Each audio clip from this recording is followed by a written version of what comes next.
Reflections on the Teachings of Shams of Tabriz. In the Maqalat, the Conversations of Shamsi Tabriz, Shams says, people say that there is no path, or they say that the path is very long. Yes, the way is long, but once one sets out to walk, with great exuberance and joy, the distance of the way disappears. Just as it was said, paradise is surrounded by things we dislike. Being a person of paradise, all around the garden of paradise are thorns. But when the fragrance of paradise reaches our nose, bringing news of the beloved to the lover, then that place of thorns becomes very pleasant. The thorns that surround hell always seem to be roses and basil, but the unpleasant odor of fire comes to us from them. If I were to try to explain about the beauty of this path, it wouldn't be appropriate. The path to the truth is a labor of the heart, not of the head. Make your heart your primary guide, not your mind. Meet, challenge, and ultimately prevail over your nafs with your heart. Knowing your ego will lead you to the knowledge of God. In this world, the opposites play out their dance of light and dark, of difficulty and ease. And in the midst of it, we have the work of being rightful caretakers, caliphs of the divine. Here, acting as servants to establish the mizan, the balance and good measure in this world. The human being has a unique place among God's creation. I breathed into him of my spirit, God says. Each and every one of us, without exception, is designed to be God's delegate on earth. Ask yourself, just how often do you behave like a delegate, if you ever do so? Remember, it falls upon each of us to discover the divine spirit inside and live by it. Shams encourages us to open the heart to its true capacity, the loving mind. The heart is greater, more expansive, more pleasant and more illumined than the heavens. Why would one narrow it with useless words? How could it be appropriate to constrict a very pleasant universe into a prison for oneself? What is the purpose of turning a universe like a fruitful garden into a tight prison, wasting time with delusions and ugly imaginings, and throwing oneself into a dark universe and sleeping in ignorance all the time, wrapped up in a cocoon like a silkworm? We are of the people who turn the prison into a fruitful garden.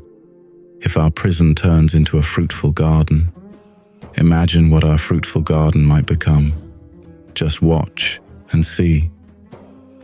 None of the gracious words of the Prophet have surprised me. Only one hadith has bewildered me. The world is the prison of the believer.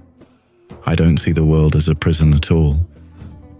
Where is the prison, I'm asking? But that blessed one said, the prison of the believers.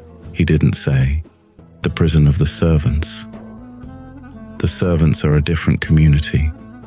One doesn't have to fit one's own meaning into that narrow thought. Whatever comes from the friend, quickly say, it's just like that, and keep going. You can study God through everything and everyone in the universe, because God is not confined in a mosque, synagogue, or church. But if you are still in need of knowing where exactly his abode is, there is only one place to look for him, in the heart of a true lover. As Shams says, strive to do the good. They tell a story about Ali, may God be pleased with him. He had said, we were in the Baqi cemetery and offering the funeral salat. The Prophet came to us and said, there is no man or woman for whom God has not written whether he or she will go to paradise or to hell. One of those who were there asked, I wonder, can we change this destiny? He said, endeavor, do good deeds. Each human being facilitates the work for which he or she is created. People created for paradise make easier the deeds of the people of paradise, and those who were created for hell, make easier the work of the people of hell. After this, the Prophet recited the following verses from Surah Layl. And so, as for one who gives to others, and is conscious of God, and believes in the truth of the ultimate good, for him shall we make easy the path towards ultimate ease.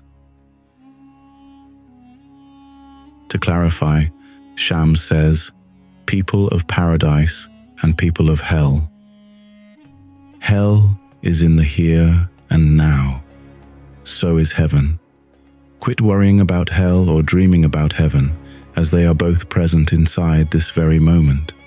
Every time we fall in love, we ascend to heaven. Every time we hate, envy, or fight someone, we tumble straight into the fires of hell. Let me tell you about the qualities of the people of paradise. Let me also tell you the sign of the people of hell. Since the day God created this universe, like an arrow shot from a bow, every day, every moment, He has been opening and closing doors. This takes place at such a limitless speed that one's mind stops. Whomever you see, who has a beautiful temperament and a beautiful face, if his/her words are straightforward, if he/she is open-hearted, and if he prays for good things for everyone, a joy of heart comes from the speech of such a person. He/she makes you forget the anxieties and tightness of this universe. Your inside opens in such a way that even if he/she swears at you, you laugh. Maybe when he speaks of unity, you weep.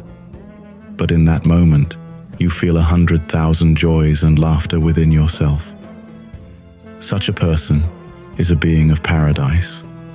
There is also a kind of person, coldness on his face and in his words, that only bring you anxiety. His words repel you, rather than being warming, like the speech of the joyful human being. Well, such a person is a devil, a person of hell. Now, whoever has realized such a secret behaves accordingly. In this endeavor, Shams encourages us to bring our helplessness, our incapacity, our need to our sustainer, for need is the foremost wing feather of the way. The palace of the Ancient One. The past is an interpretation. The future is on illusion. The world does not move through time as if it were a straight line, proceeding from the past to the future. Instead, time moves through and within us, in endless spirals. Eternity does not mean infinite time, but simply timelessness. If you want to experience eternal illumination, put the past and the future out of your mind and remain within the present moment. If you pass beyond the body and reach the soul, then you will have reached createdness. The truth is the ancient, eternal being. Where can the one who is created find the one who is eternal? What connects the earthly creature and the Lord of Lords?